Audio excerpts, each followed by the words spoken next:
Chapter 14, Autumn Rains. One Sunday afternoon, Nobuo was looking out of his second-floor room in the lodging house over the 10-foot-high corn stalks in the little back garden. The patch was only about 20 yards square, but, watching the leaves of the corn being beaten by the autumn rain, Nobuo had the lonely feeling that they stretched on endlessly over a wide plain. "What's the matter with me?" he thought. "I want to talk with someone." The day before, Reinosuke Wakura had stopped Nobuo on his way home from work. "Well now, could you please tell me how you feel about Misa? It's up to you." Ever since he had called at the Wakura home some 6 weeks before, even without Reinosuke urging him, he had been thinking about Misa constantly. After that, he had met her once at the street corner. Misa had seen Nobuo and bowed, but she had turned scarlet right down to her neck and had left him in a hurry, clutching a cloth-wrapped bundle to her, almost as if she was running away. She seemed a lot more charming than when Nobuo had seen her at the Wakuras. There was nothing particular that he disliked about her. If anything, her charming upward glance and the shape of her lips had something definitely attractive about them. But that was all. Nobuo had never considered that the first thing he should do when he arrived in Hokkaido would be to get married. This was the first time he had had a formal meeting with a prospective bride, and living alone, the thought of her was stimulating, something he could not get out of his mind. Not having seen Misa at all since then, he felt lonely, but he did not want to get married yet. Nor had he forgotten Fujiko. He sometimes went to visit her, but they only talked for 5 or 6 minutes. He lacked the gift of conversation and could only talk about the weather and how Fujiko felt. Although he always said the same things, whenever he was there, Fujiko looked bright. And when he looked at her face, somehow Nobuo's own heart became peaceful. He preferred the times he spent with Fujiko to anything else. He wondered how she would feel if he married Misa now. He thought she would probably be a little disturbed and go on living brightly in her own quiet way. But as for himself, he felt he would really be missing something if he were not able to call on Fujiko from time to time. The stairs creaked outside his room, and Osamu Yoshikawa came in. "What's up? You look depressed? Are you homesick for Tokyo?" Yoshikawa sat down cross-legged with a heavy thump. He was wearing a kimono with a splashed dye pattern. "Is it your day off? It's coincided well with mine, hasn't it?" Nobuo turned over the cushion he had been sitting on and offered it to Yoshikawa. Yoshikawa looked round the room in an appraising sort of way, although he had been there many times before. "You're lonely, I suppose, especially on a rainy day like this," Yoshikawa said rather hesitantly. Nobuo smiled ruefully. "It's nearly 3 months since you came. They say that at about 3 months one gets very homesick, you know. It's about that time that everyone loses their first sense of excitement." Nobuo passed some salted crackers, still wrapped in their paper bag, and fetched some tea from downstairs. "Lonely? Not really. It's not that I'm homesick for Tokyo, but I must tell you, there's talk of a marriage for me." "Fancy, that's just like you. Has someone got their eye on you already?" Yoshikawa stopped drinking his tea and put his cup on the floor. Nobuo briefly told him the details of the evening during Obon, which had turned into a discussion about marriage. "What do you think I should do?" "That's for you to decide." "I don't really know about that." Nobuo told him what he felt about Misa. "I see. Nagano. How shall I put it? You haven't had any experience with women, have you?" Yoshikawa came straight to the point. Nobuo winced. "Nagano, to tell you the truth, I don't know anything about women either, and whenever I meet them they seem strange and mysterious and hard to win. Therefore, if I had the opportunity of getting to know some woman, I wouldn't want to forego the chance." "The same goes for you," Nobuo nodded. "But, Nagano, I find it painful to think about Fujiko's marriage plans that fell through. Whenever I hear the words marriage discussion, I feel depressed. Don't hurt this girl. Misa, did you say? Get married as soon as possible. That may seem to be uncalled for advice, but if you think it's good, take it." It was just like Yoshikawa to be large-hearted like this. But with every word he spoke, Nobuo felt his own feelings towards Fujiko welling up inside him. To raise the matter of Misa had been rather heartless. But Yoshikawa's remark about not hurting a woman penetrated his conscience painfully, and he experienced a surge of feeling such as he had never before thought possible. As I guessed, I really do love Fujiko, he realized clearly. From now on, if a proposal of marriage came up, even if the delay was perplexing and his affections were swayed a little, it was impossible to believe that he could desert Fujiko and marry another woman. Well then, he thought, I'll decide now that Fujiko is going to be my wife and live with that in mind, even if I have to wait for my whole lifetime. For a short while the rain beat fiercely on the roof and then passed. Yoshikawa. Nobuo sat up formally. What is it? Why do you have to sit up formally? Yoshikawa, who had been patiently nibbling a salt cracker, looked startled. Yoshikawa, will you let me have Fujiko? Nobuo pressed his two hands on the floor and bowed deeply. What do you mean, let me have Fujiko? Even Yoshikawa's equanimity was broken, and he raised one knee from its cross-legged position. I'm asking you if you will let me have Fujiko. Do you know what you're saying, Nagano? Fujiko's an invalid, and I don't know when she'll get better. You shouldn't make a joke of it like that. But it's obvious I'm not joking. I suppose it's because I said it so suddenly that you think I'm being flippant. You know, I'm usually discreet and think well before I speak. But, to tell you the truth, up till this very moment, I had not thought of Fujiko as my life partner. Even after thinking things over for a long time, it's not always easy to understand your own feelings, is it? It has just dawned on me on the spur of the moment, but don't think I was being frivolous or false. Yoshikawa nodded, looking at a break in the clouds outside. I'll not hide anything from you. When I met Fujiko in Tokyo 3 years ago, when she had grown up, it was a case of love at first sight. Then when I heard about her engagement, I felt very lonely. And when she became ill and we exchanged so many letters, as you might have guessed, I thought about Fujiko a good deal. Come to think of it, one of my main reasons for coming to Hokkaido was Fujiko. Nagano, I'm very grateful for your kind feelings. As Fujiko's elder brother, I can't think of adequate words of thanks. But, to face facts, Fujiko's an invalid. The doctor won't say she'll recover. I don't think she will recover either. It's hardly reasonable for you to ask me if you can marry her. Of course, I'm not saying I want her at once. But I do want to do something to help her to get back to her former health. I somehow think she could get better. Now you know what sort of feelings I have about her. I'd like you to let me continue seeing her. The sun came out from between the clouds. That's very kind of you, but I must refuse, first for your sake and secondly for Fujiko's. For my sake? Nobuo looked puzzled. Two flies walked across the sun-browned tatami.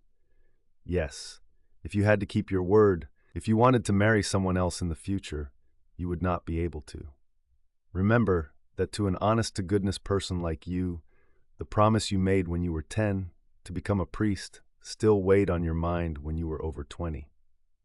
What Yoshikawa said was quite logical, but Nobuo could no longer even imagine himself leaving Fujiko and marrying someone else.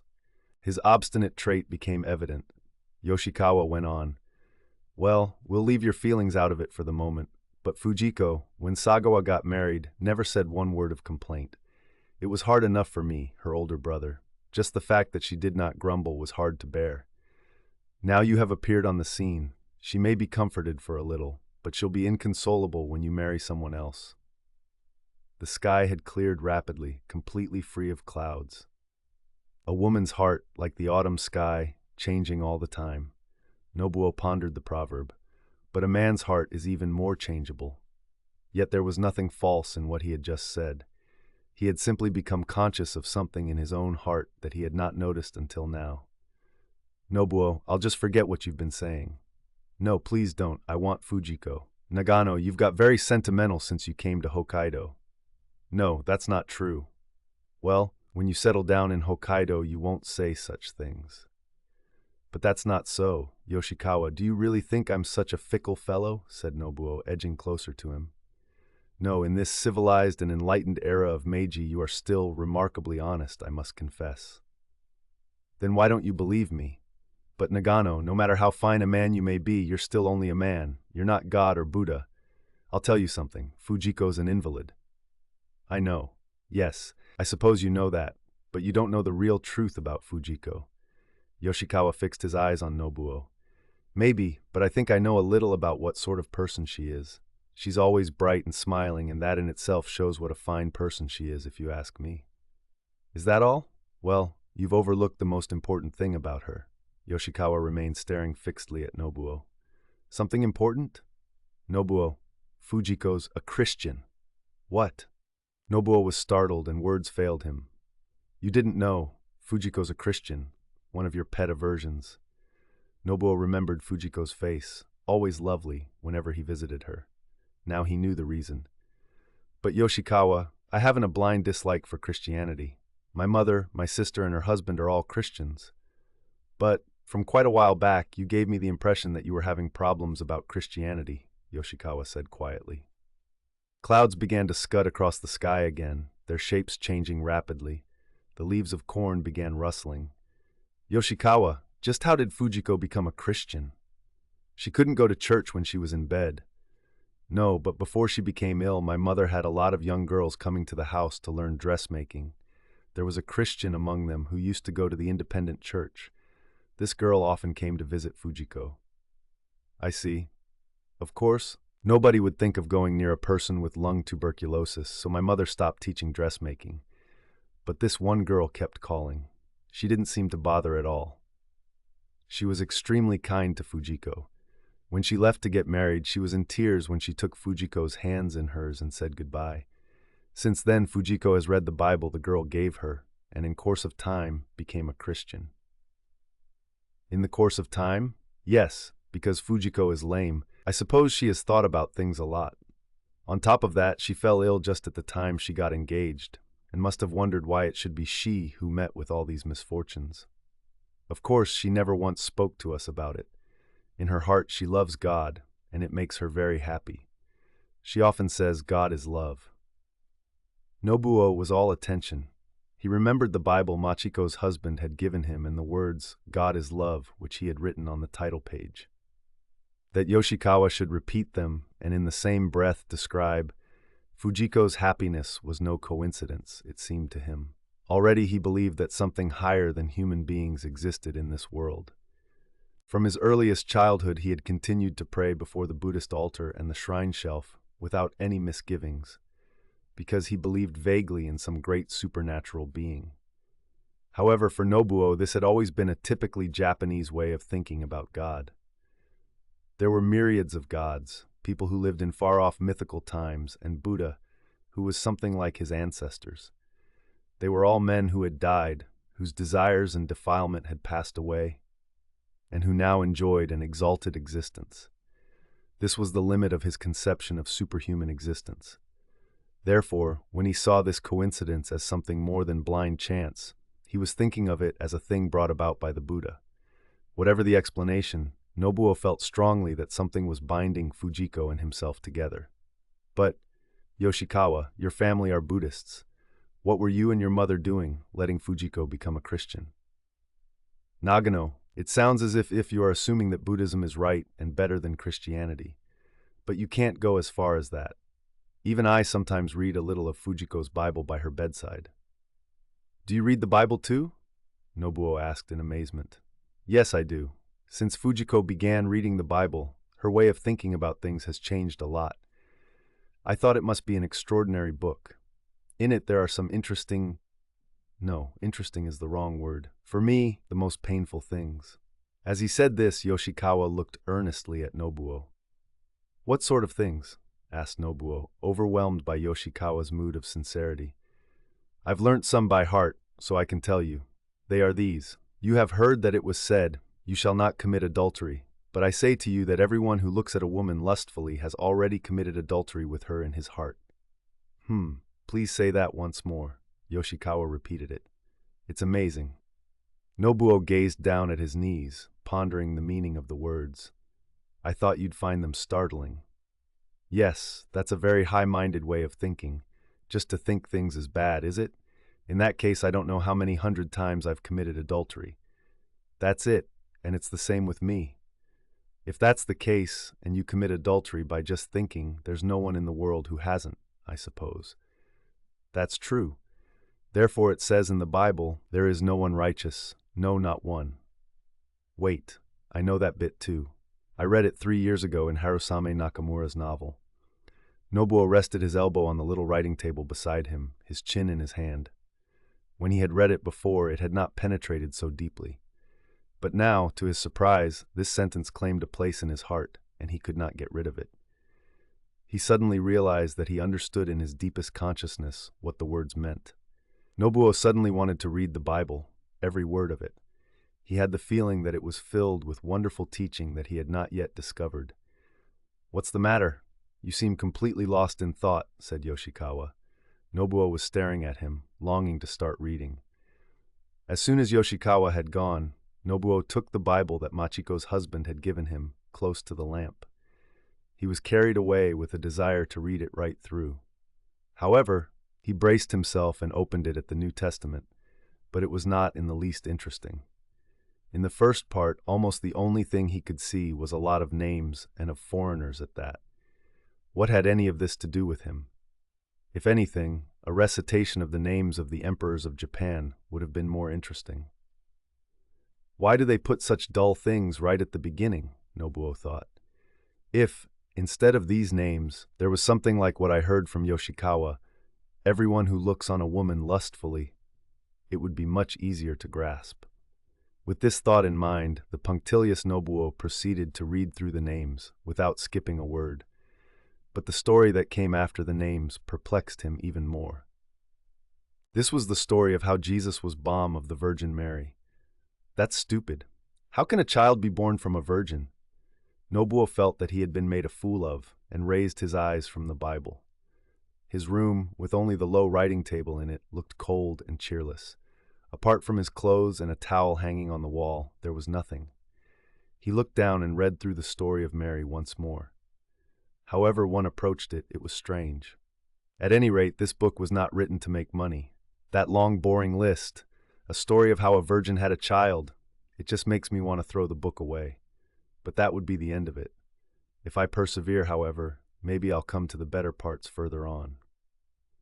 Thinking he was over the major hurdle, Nobuo read on, until in the 5th part he found the words Yoshikawa had quoted. At once he began to learn them by heart. You have heard that it was said, "You shall not commit adultery."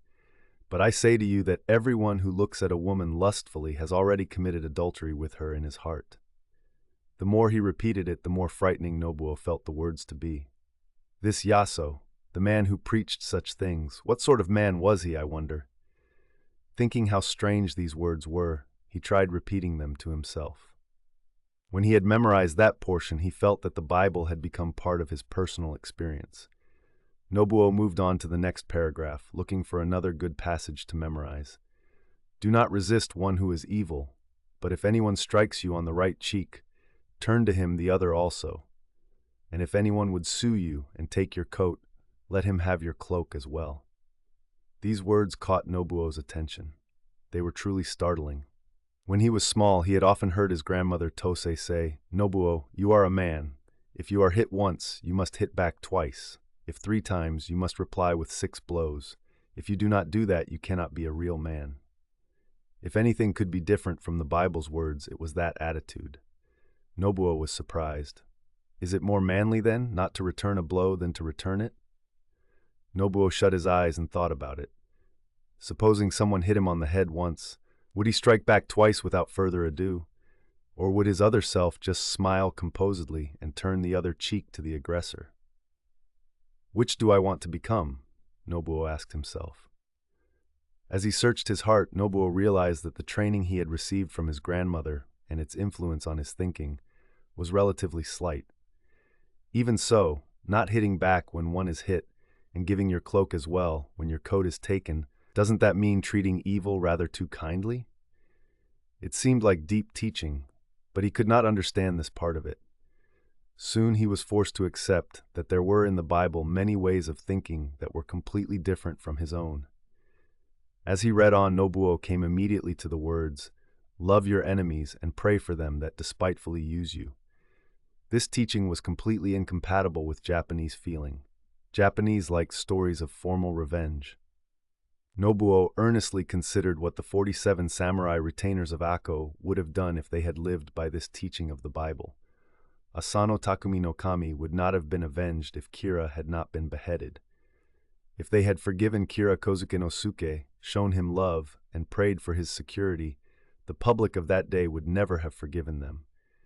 For in the world of the samurai, taking revenge on an enemy was an honorable deed. If his feudal lord had been killed, would this man Jesus have avenged them? Was it possible to love such an enemy? He must have been a very remarkable man, Nobuo thought. Do not hate. Is that such an important thing?